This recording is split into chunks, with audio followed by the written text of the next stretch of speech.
Très bien, maintenant on va passer à la sécurité avec Bernard Aubril. Alors, vous souhaitez doubler le nombre de caméras de vidéoprotection. Est-ce que c'est vraiment nécessaire? Alors tout d'abord, la sécurité, ce n'est pas que, ou ce ne sont pas que les caméras de vidéoprotection. La sécurité, c'est d'abord et avant tout la prévention. Ensuite, c'est la lutte contre la délinquance. Ensuite, c'est aussi la sécurité routière. Et puis, c'est enfin la sécurisation des espaces publics. En termes de prévention, il faut absolument conforter le travail, encourager le travail, développer le travail de nos agents de développement local pour qu'ils puissent aller dans les différents quartiers, développer le travail de l'équipe d'action préventive qui travaille déjà beaucoup sur Hauteville, également faire confiance et développer le travail de nos animateurs de rue et également continuer le travail partenarial avec le commissariat de police à l'occasion de cellules de veille, à l'occasion de réunions de quartier avec le délégué de quartier, le commissariat de police, les représentants de la ville élus comme service et puis également les habitants, bien entendu. En termes de prévention, nous avons fait le choix de caméras de vidéoprotection uniquement pour un problème lié certes au coût, mais aussi d'efficacité. Aujourd'hui, une caméra, elle fonctionne 24 heures sur 24, 7 jours sur 7, 365 jours par an. Ça veut dire qu'il faudrait, pour remplacer une caméra, 4,8 équivalents temps plein.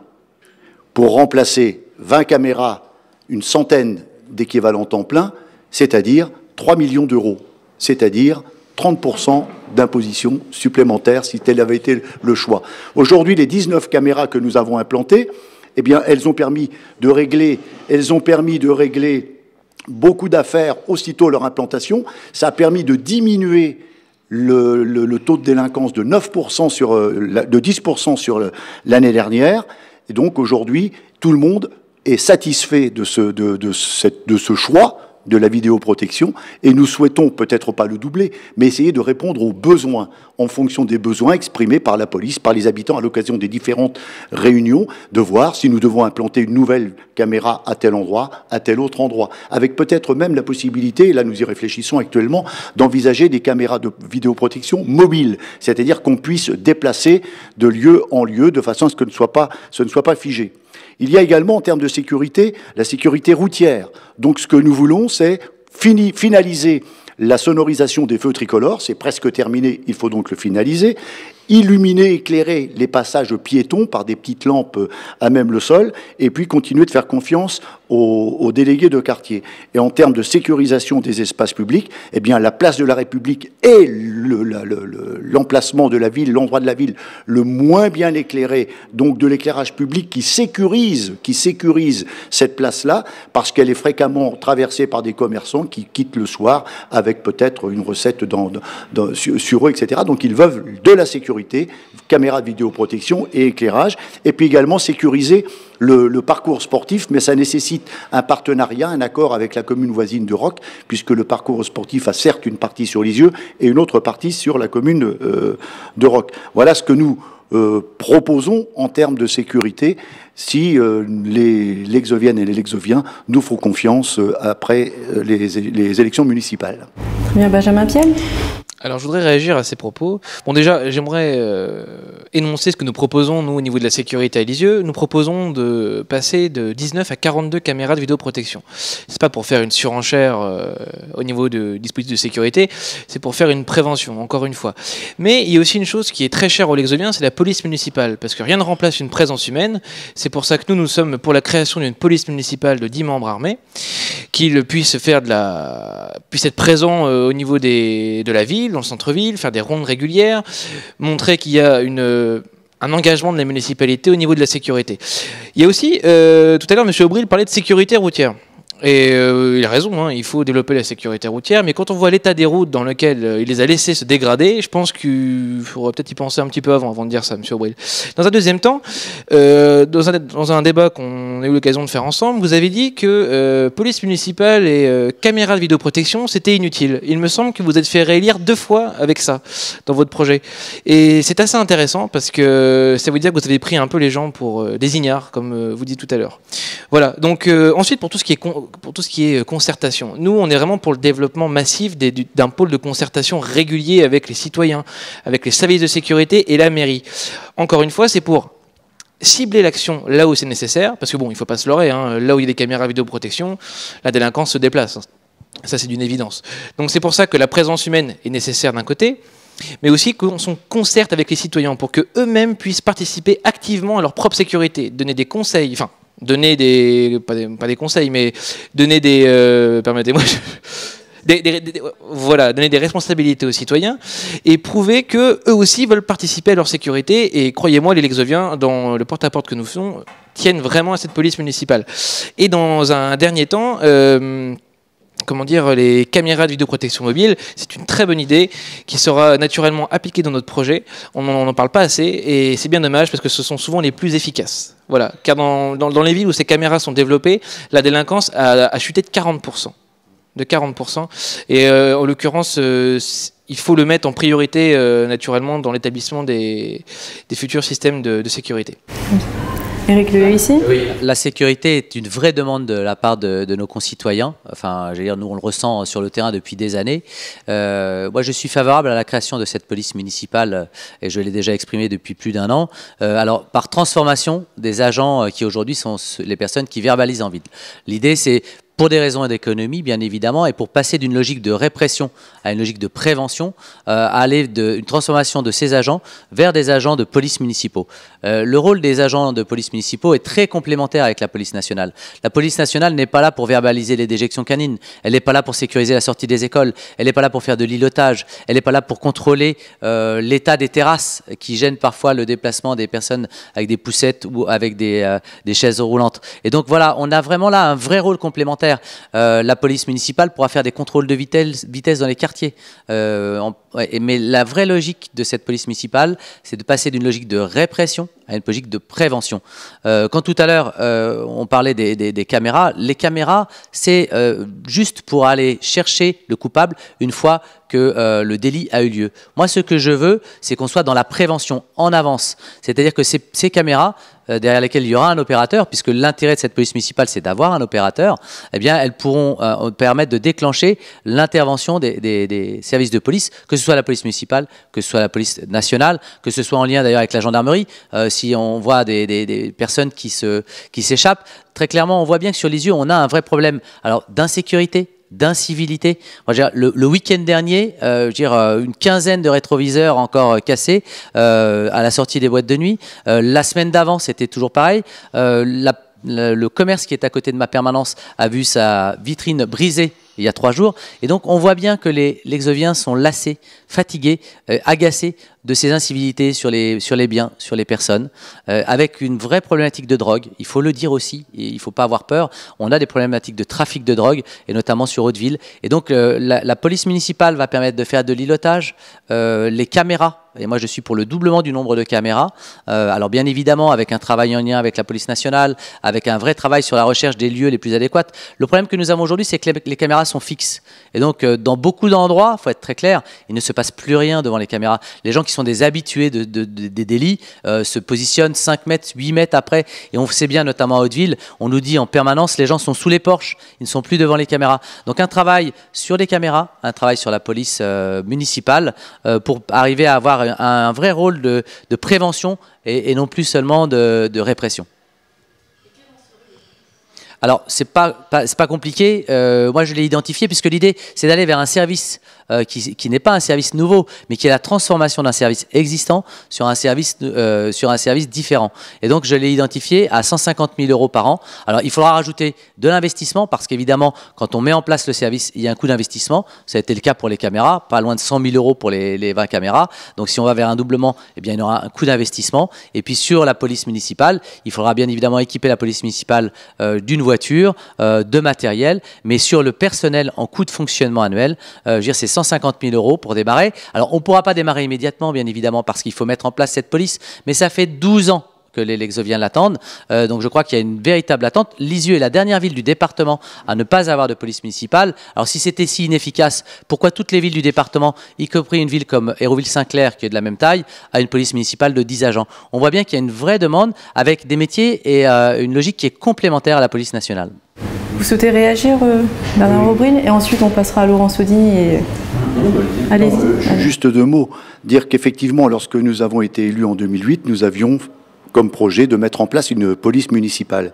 Mais ça ne se met pas en place tout seul. On a donc regardé ce qui se faisait dans d'autres villes. Nous sommes donc allés, un groupe de travail s'est mis en place avec le commissariat de police, avec les services de la ville, avec d'autres partenaires, et nous avons évolué progressivement vers non plus la police municipale, mais les caméras de vidéoprotection, avec un double avantage. Plus de surveillance, puisque c'est 24 heures sur 24, et puis également, en termes de coûts, les 19 caméras, c'est 118 000 € d'investissement et environ 3 000 € chaque année pour le fonctionnement, l'entretien. Dire, j'entends M. le RSI, d'ailleurs, qui était contre la police municipale et qui maintenant, pour se démarquer, s'est mis contre. Et donc, transformer les 6 ASVP en policiers municipaux, ça veut dire qu'on oublie d'abord savoir s'ils sont d'accord. Or, je ne suis pas sûr qu'ils soient tous d'accord. Deuxièmement, il faut qu'ils passent un concours pour rentrer dans la police municipale, un concours. Et ce concours-là, il a lieu tous les 2 ans. Le dernier a eu lieu au mois de janvier dernier. Ça veut dire que le prochain concours aura lieu en janvier 2016. Donc ça veut dire que d'ici 2016, on ne pourra même pas envisager de créer la police municipale parce que les ASVP devront attendre de passer le concours, puis la formation ensuite, avant de pouvoir être efficace. Quant aux 10 policiers municipaux en plus des caméras, 10 policiers municipaux, c'est 300 000 €. 300 000 €, c'est 3% d'impôts. Donc qu'est-ce que j'enlève comme service ?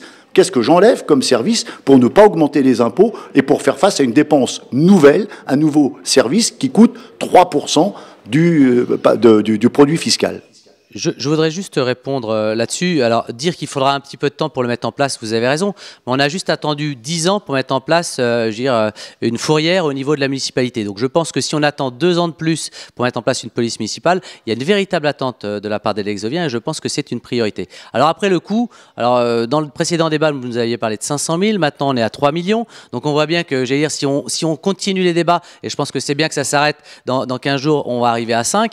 Donc, très honnêtement, il faut être sérieux. Je veux dire, une police municipale avec 5 agents, on va pas dépasser les 150 000 € de plus que le service actuel. Alors après, vous avez raison, tous les agents ne souhaiteront peut-être pas le faire, et dans ces cas-là, eh bien, on mettra en place une police avec le nombre d'agents qui souhaiteront bien évoluer. Mais encore une fois, dire qu'on ne pourra pas le faire tout de suite, malheureusement, on l'a bien vu, les projets mettent du temps à se mettre en œuvre, et quand je vois sur, encore une fois, la façon dont on a pris le temps pour mettre en place la fourrière, 10 ans, on peut peut-être mettre 2 ans pour mettre en place une police municipale. Vous souhaitez réagir, Laurent Saudigny ? Je vais intervenir également à nouveau sur ce thème. Si le sujet n'était pas sérieux, on pourrait même plaisanter sur cette espèce de surenchère entre la création des polices municipales, les caméras et les interventions des uns et des autres à droite de l'échiquier.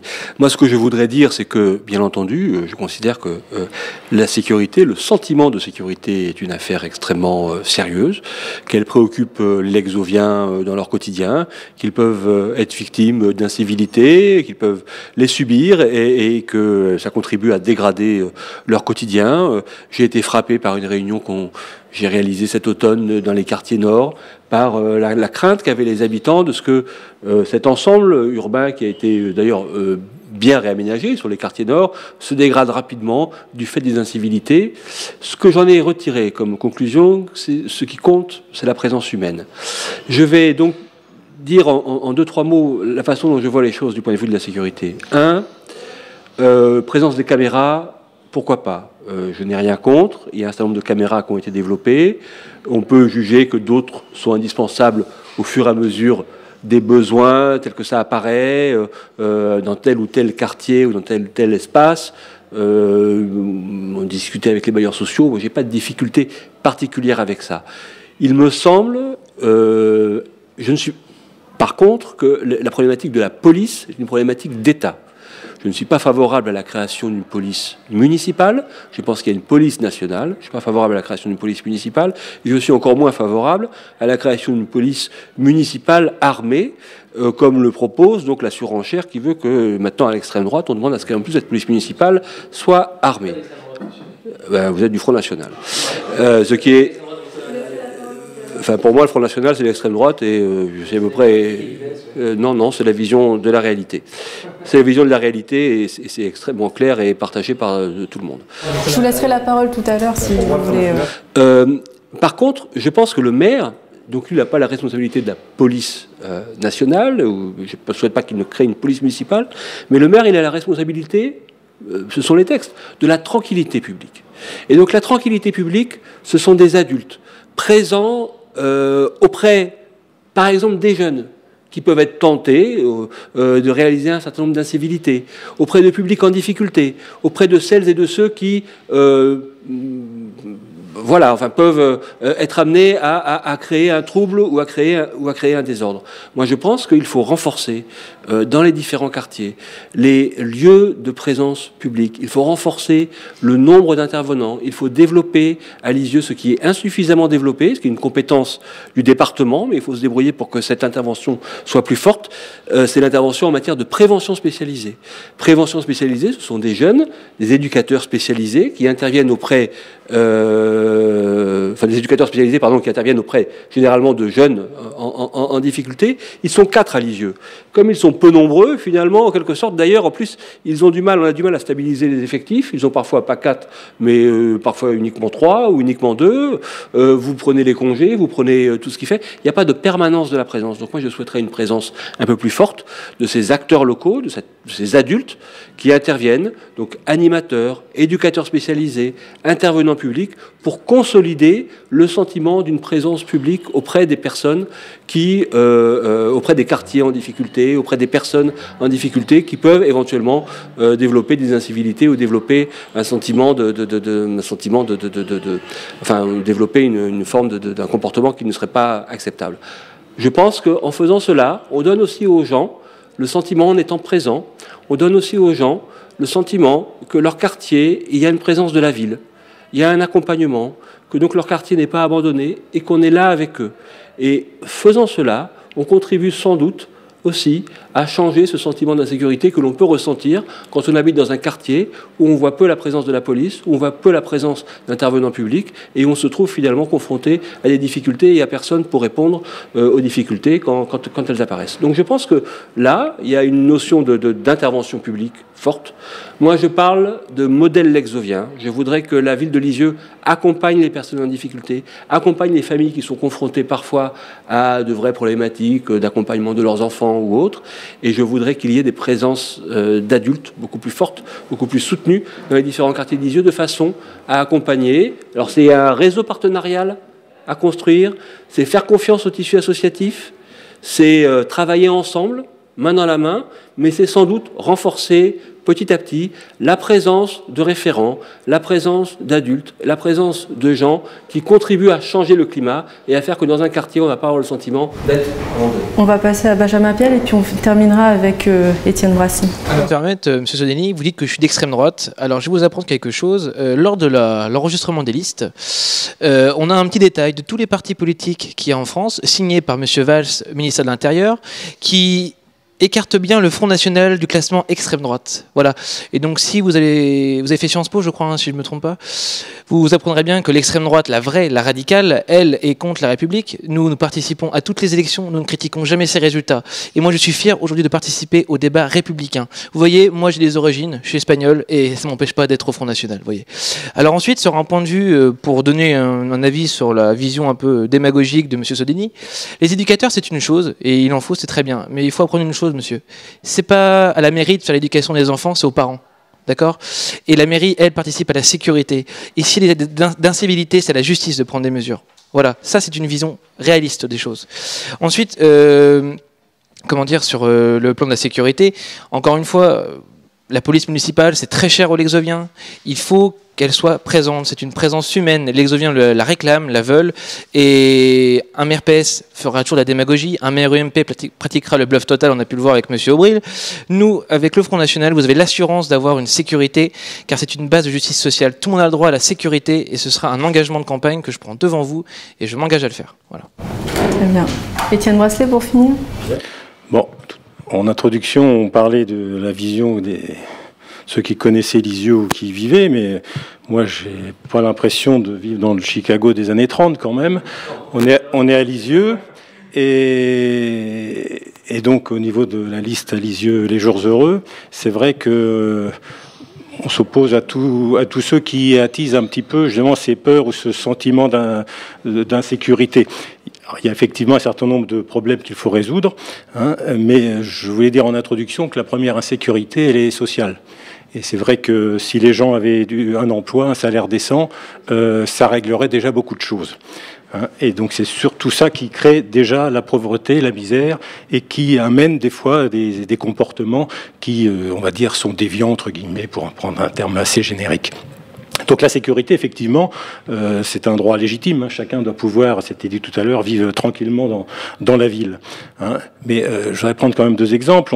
Chacun s'est ému du appelé scandale là, des écoutes à l'échelle planétaire. Mais pourtant, on est prêt à multiplier les caméras de vidéosurveillance. Qu'est-ce qui va utiliser ces fichiers? Qu'est-ce qui va les conserver? Qu'est-ce qui va les analyser? Nous, on est contre la vidéosurveillance qui porte atteinte à la vie privée, hein, c'est clair, qui est inefficace et coûteuse. Inefficace, ça a été évoqué tout à l'heure par ceux-là même qui la défendent, c'est-à-dire qu'effectivement, au mieux, ça sert à déplacer la délinquance. Hein.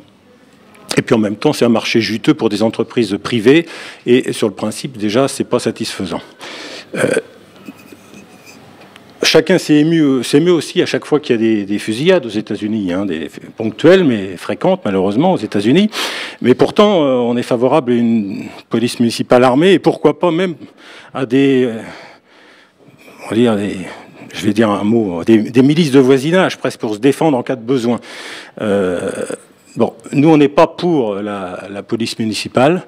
Hein, je rebondis là-dessus sur ce que disait Laurent Sedini tout à l'heure. C'est vrai que la sécurité, ça relève de la compétence de l'État. Et en tant que maire, je l'interpellerai pour que l'État assume ses missions avec les moyens adaptés aux besoins. Hein, mais pas pour la police municipale, et encore moins, bien sûr, pour la police municipale armée. Donc nous, on est pour l'exigence d'une démarche de prévention, hein, qui permet d'agir sur les causes. On peut en prendre quelques-uns pour que chacun se sente bien à Lisieux, hein, en sécurité, quel que soit son quartier. Il faut effectivement travailler sur la présence humaine, hein, chacun le sait, chacun l'a évoqué d'ailleurs, même ceux qui sont favorables aux caméras. Hein, la présence humaine est l'élément essentiel, des médiateurs bien sûr, des éducateurs, des gardiens d'immeubles, des agents de prévention, et aussi la présence des services publics dans les différents quartiers. Hein. Et donc, il importe également de soutenir les structures d'accompagnement aux personnes en difficulté.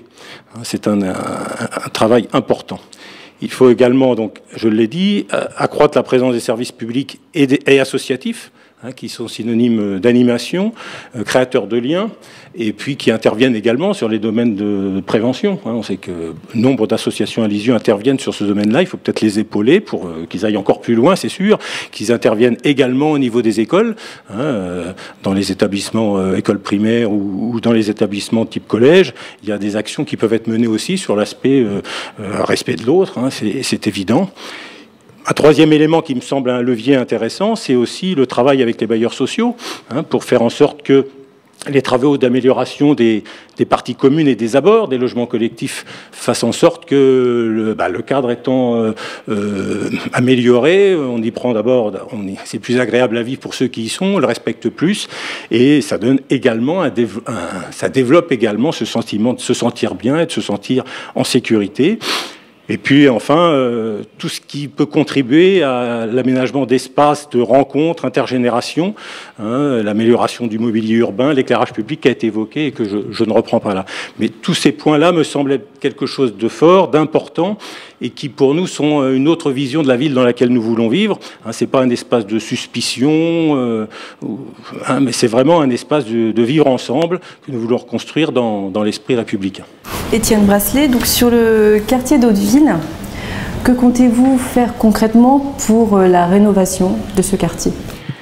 Le quartier de Hauteville, dans notre esprit, est un élément un élément de la ville exovienne, hein, c'est-à-dire que c'est pas un quartier qu'il faudrait traiter en particulier, même si on s'aperçoit que depuis des années, effectivement, il a évolué, en tout cas dans certains endroits, de façon peut-être défavorable. Donc c'est un quartier qu'il faut complètement réaménager, réhabiliter, et surtout dans lequel il faut ramener de la vie, hein, c'est-à-dire des lieux de vie, des lieux d'espace public, hein, qui vont permettre de développer la solidarité intergénération et le lien entre les habitants. Donc c'est vraiment le volet sur lequel nous travaillerons avec la population, puisque je le disais tout à l'heure sur l'aspect centre-ville, c'est vrai pour l'ensemble des quartiers. Il est important de travailler avec la population locale, avec l'ensemble des intervenants du secteur, pour voir ensemble quel est le projet que nous voulons, comment nous voulons voir évoluer la ville, et en l'occurrence le quartier d'Hauteville pour ce qui concerne Hauteville. Mais nous refusons de voir les quartiers les uns à côté des autres.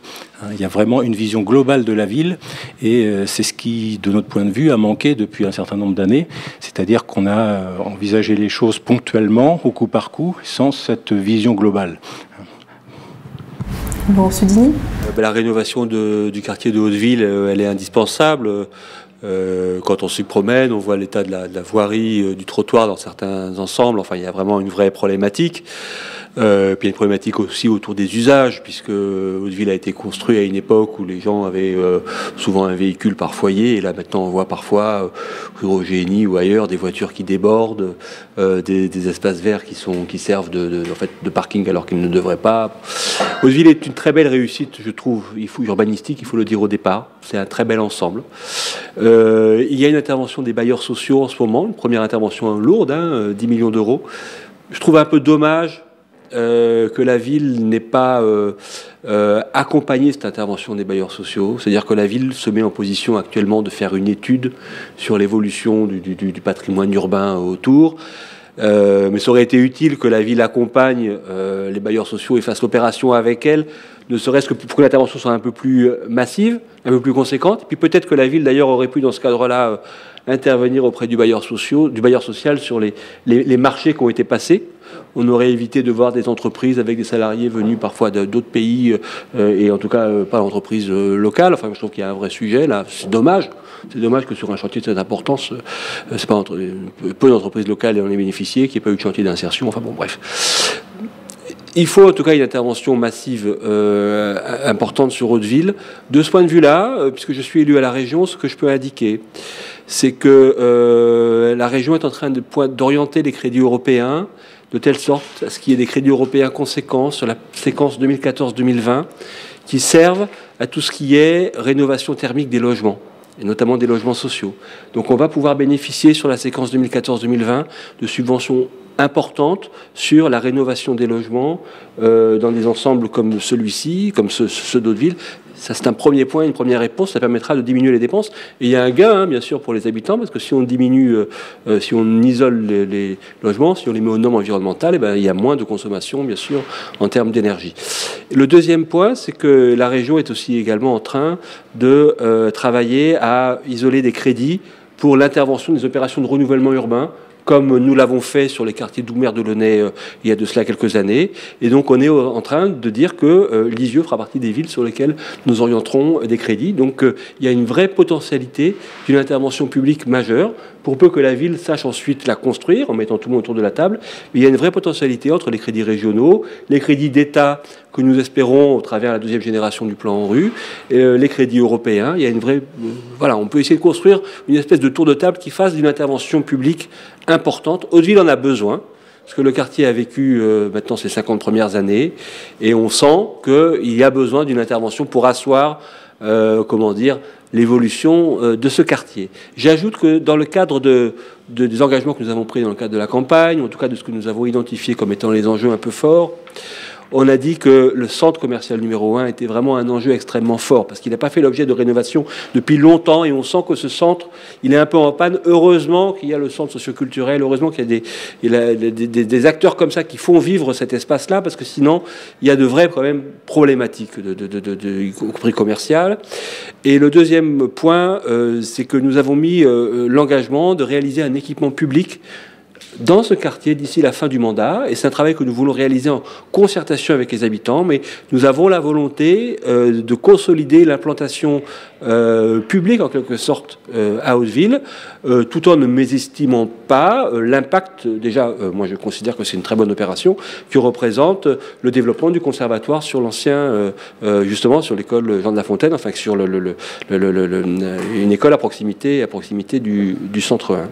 Voilà les orientations fortes sur lesquelles nous voulons travailler, et j'ajoute que nous voulons travailler en étroite concertation permanente avec les habitants, et j'ajoute que les transports publics feront l'objet également les transports publics feront également l'objet d'un travail, puisque le transport public à Lisieux est une problématique forte. Il y a la ville haute, la ville basse. Il faut pouvoir s'y déplacer. Nous réfléchissons à des enjeux autour de la diminution du coût, gratuité ou quasi-gratuité pour le transport public lexovien.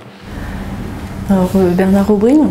Évidemment, c'est un dossier prioritaire aussi du projet de la liste que je conduis pour les prochaines élections municipales.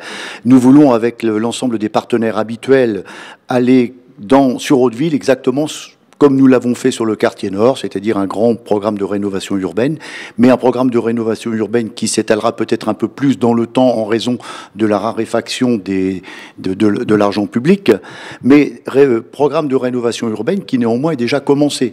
Il est commencé parce qu'un bailleur social a déjà commencé la réhabilitation, et contrairement à ce qu'a dit Laurent Sodini, c'est le bailleur social en question, que je ne citerai pas, qui est bien le maître d'ouvrage et non pas la ville, donc c'est bien lui qui monte ses marchés d'appel d'offres et non pas la ville, et que nous accompagnons ce bailleur social comme nous avons fait dans le quartier nord en termes d'espace public, c'est-à-dire en termes d'espace vert, en termes de voirie, en termes de trottoir, et non pas le faire avant lui. Nous le faisons après, comme nous l'avons fait dans le quartier nord.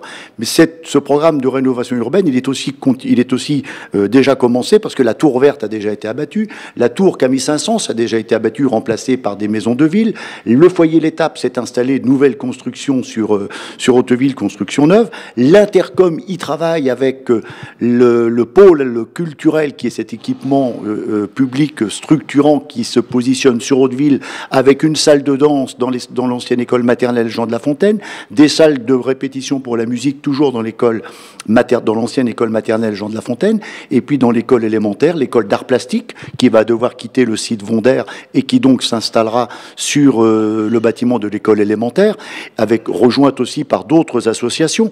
Il est commencé et il sera poursuivi également par le Conseil général, qui va rénover complètement le collège La Place, qui va monter toutes ces antennes lexoviennes, le CLIC, la circonscription d'action sociale, la PME, la protection maternelle et infantile, vers un nouveau bâtiment qui se construira sur l'ancien bâtiment sur le site du collège La Place, où était la section d'enseignement général de préapprentissage, la SECPA, qui a été fermée pour être déplacée sur Michelet. Donc, cette rénovation urbaine de Hauteville, non seulement elle est à notre programme, non seulement elle est voulue, mais elle est déjà bien commencée, et nous pouvons remercier l'ensemble des partenaires qui y participent, et notamment donc la communauté de communes, le Conseil général et les bailleurs sociaux, Calvados Habitat, pour ne citer que celui qui a commencé, en n'oubliant pas de dire aussi que les habitants les locataires d'un certain autre bailleur ont la possibilité maintenant d'acquérir leur logement ou leur pavillon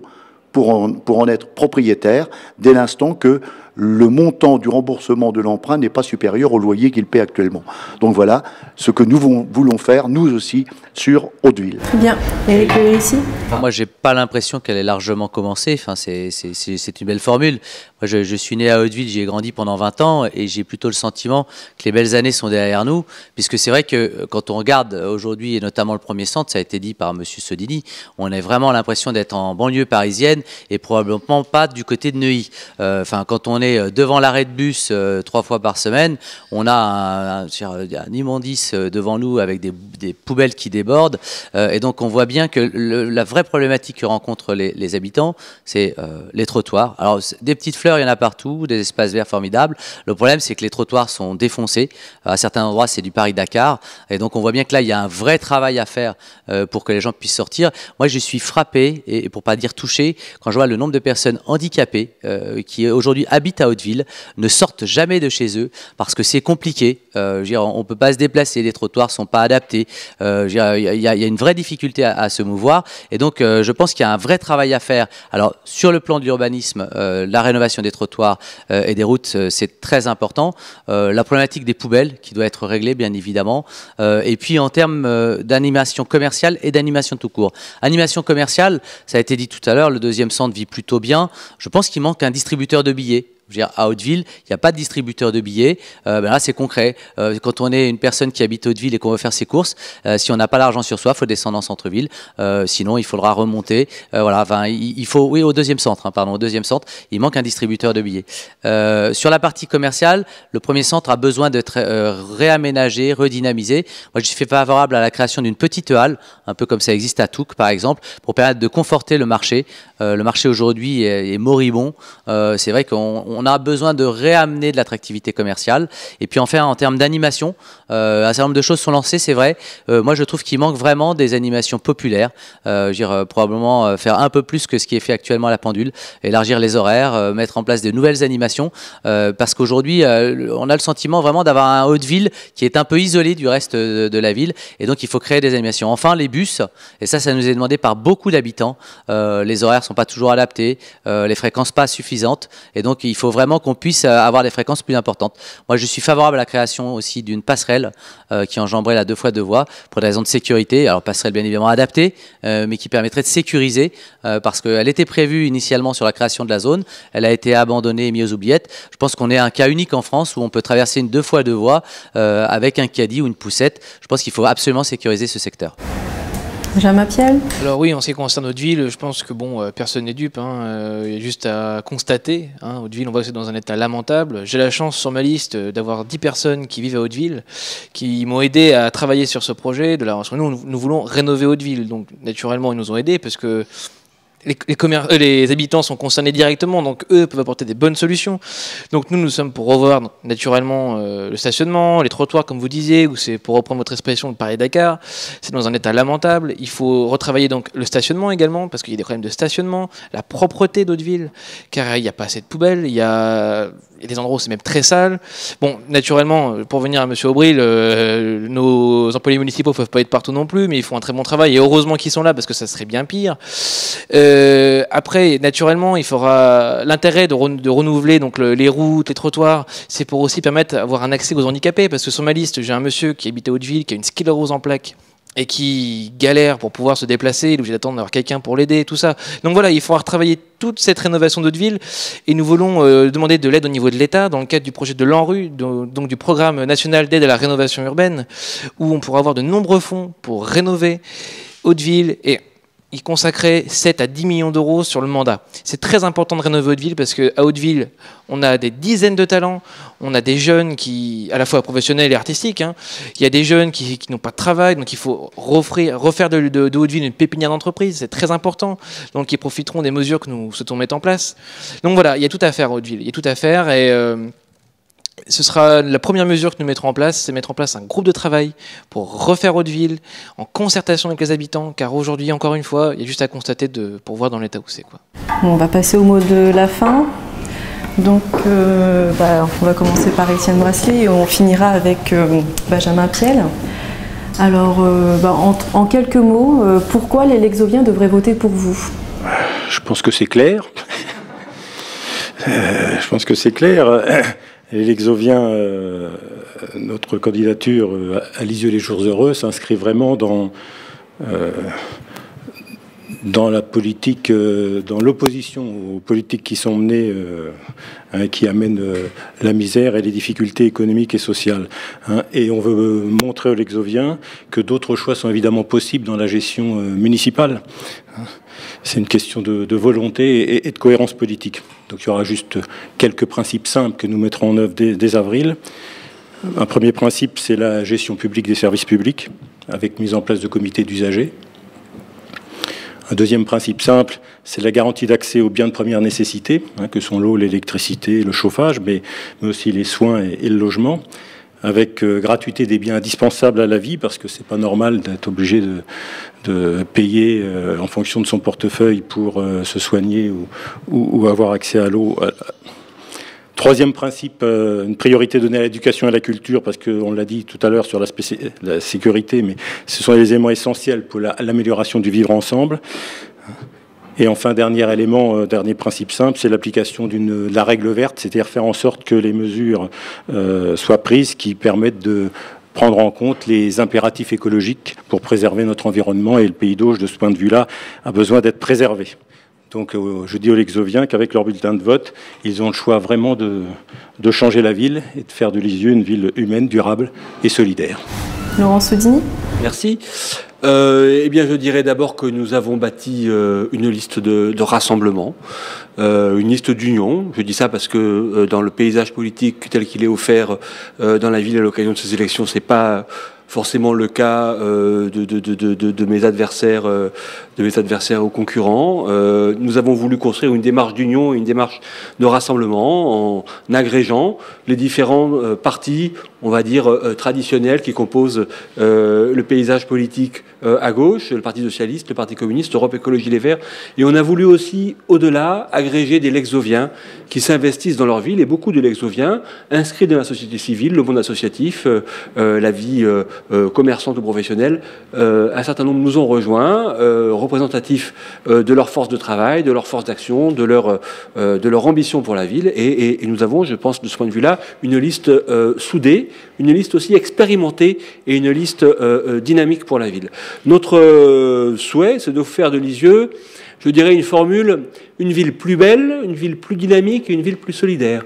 Plus belle, c'est tout ce qu'on a vu sur l'attractivité de la ville, l'attractivité du centre-ville, le dynamisme du centre-ville, qui participe d'ailleurs de son développement économique et de son développement touristique, de son rayonnement, mais c'est aussi l'ambition et la fierté que l'on doit redonner à Lisieux. Ça, voilà, c'est une ambition extrêmement forte. Je pense que Lisieux est issu, Lisieux dispose, je l'ai dit plusieurs fois, d'un patrimoine touristique, patrimonial, historique, y compris le patrimoine de reconstruction qui est non négligeable, qui est de qualité et qu'il faut savoir mieux le valoriser. Il faut savoir redresser la barre, et donc c'est l'ambition que nous avons quand nous disons faire de Lisieux une ville plus belle. Plus dynamique, c'est le maire acteur, moteur sur la question de l'emploi. Trop souvent, on a le sentiment que Lisieux subit les choses du point de vue de l'emploi. Le maire doit être davantage moteur, une maire plus dynamique. Très rapidement, parce qu'on doit passer aussi... Je vous en prie. D'accord. Plus solidaire, c'est la problématique de la pauvreté, la problématique qui est forte dans la ville, une ville où les gens sont plus en difficulté qu'ailleurs, et donc il faut savoir les accompagner, tirer notamment la jeunesse, les enfants de Lisieux vers le haut pour ne pas reproduire demain les inégalités d'aujourd'hui. Donc cette ambition, faire de Lisieux une ville plus belle, plus dynamique, plus solidaire, c'est l'ambition de la liste que nous proposons, une liste soudée, rassemblée, et je crois, j'ai la conviction, à la faveur des rencontres que j'ai tous les jours avec les Lexoviens, qu'elle saura de plus en plus convaincre de son importance, de son utilité. Ce que nous voulons faire, c'est travailler avec tous pour l'intérêt général de Lisieux, rassembler les forces de Lisieux pour travailler au développement de la ville. Bernard Robril. Bien, après 2 mandats, après avoir assaini les finances de la ville, après avoir réduit la dette de 50% sans augmenter les taux d'imposition votés par le conseil municipal, ce qui nous a d'ailleurs valu de la part de l'association des contribuables associés d'avoir une note de 16 sur 20 consultable sur le site, sans avoir jamais autant investi, 125 millions contre 62, après avoir rénové le patrimoine, construit la maison de la petite enfance, la salle multi-activité, la chaufferie bois, etc., tout le monde le sait, eh bien, je veux aller aujourd'hui au bout de mon projet, faire de Lisieux une ville toujours plus attractive, plus compétitive, plus ambitieuse, plus séduisante, de façon à attirer de nouvelles entreprises, de nouveaux habitants, de nouveaux commerçants, de nouveaux services. Et la liste que je conduis, qui a été renouvelée à 68%, puisqu'il y a 24 nouveaux visages, aujourd'hui, a donc les capacités d'agir en raison ou grâce à notre gestion saine. Et donc, nous avons un projet ambitieux, global, proche des Lexoviennes et des Lexoviens, un projet qui se décline en 3 axes que tout le monde commence à connaître maintenant, une ville où il fait bon vivre, une ville entreprenante, une ville qui est vraiment la capitale, la ville-centre de l'Intercom, la capitale du Pays d'Auge, et qui est située au centre des 2 Normandies, et qui ne peut pas oublier que dans le cadre d'une éventuelle réunification, elle a une place importante à jouer, une carte importante à jouer qu'elle ne peut pas laisser passer. Éric Lévessi. Merci. On est effectivement à un moment charnière de l'histoire de la ville, puisque la ville a perdu 2000 habitants en 6 ans. Et la question qui se pose aujourd'hui, c'est de savoir si on continue sur ce rythme-là ou si on enraye le déclin. Je pense qu'il est temps de réagir, de porter à la tête de cette ville une nouvelle équipe compétente, renouvelée, qui est riche des talents de la ville, à la fois des personnes qui sont engagées dans la vie société civile, mais aussi dans la vie politique, et qui ont acquis une expérience confirmée. Les enjeux sont forts, on l'a vu, en termes d'emploi, en termes d'attractivité du centre-ville, de rénovation des quartiers, amener de nouveaux services publics et surtout donner la possibilité aux personnes qui habitent à Lisieux d'y trouver un emploi, d'y fonder une famille, de trouver des activités de loisirs et finalement d'y passer un temps agréable. C'est tout l'enjeu des 20 prochaines années, avoir une équipe qui soit capable de changer le quotidien dès demain matin. Et nous nous y engageons sur un certain nombre d'actions fortes, baisser les indemnités des élus de 20%, régler les problèmes de stationnement qui se posent depuis des années, et en même temps avoir une vision à long terme, parce que préparer demain, ça doit se faire dès demain matin, et avec une vision d'avenir à 10 ou 15 ans. Benjamin Piel, pour clôturer le débat. Voter pour la liste Lisieux fait front, c'est voter pour une liste avec des jeunes, de nombreux jeunes, une liste où on est assuré que la mairie prendra à bras-le-cœur le thème de la sécurité, où il y aura une police municipale. C'est voter pour une liste qui protège le commerce local, qui ne fait pas de surenchère au niveau de la concurrence, qui propose de l'allègement fiscal, tout ça pour encourager l'emploi. C'est aussi voter pour une liste qui est au-delà de la guerre des égos, des chamailleries de bac à sable, c'est voter pour des élus responsables. C'est également une équipe qui va reverser 30% de leur salaire, maire et adjoint FN, pour la gratuité de la cantine scolaire, pour la financer, pour les revenus modestes. C'est également voter pour la jeunesse, pour l'animation, une ville animée, une ville où la ville aidera les jeunes à avoir le permis de conduire en échange de bénévolat pour montrer les valeurs de ce que c'est que le travail, et en échange qu'ils aient leur permis de conduire. C'est voter pour ces valeurs-là, c'est voter pour un engagement, et avec nous, vous êtes assurés que le programme sera réalisé de long en large. Voilà. Très bien, merci à tous les candidats d'avoir participé au débat et qui a été très constructif. Je vous donne à tous rendez-vous le 23 mars pour les premiers tours des élections municipales. Merci beaucoup.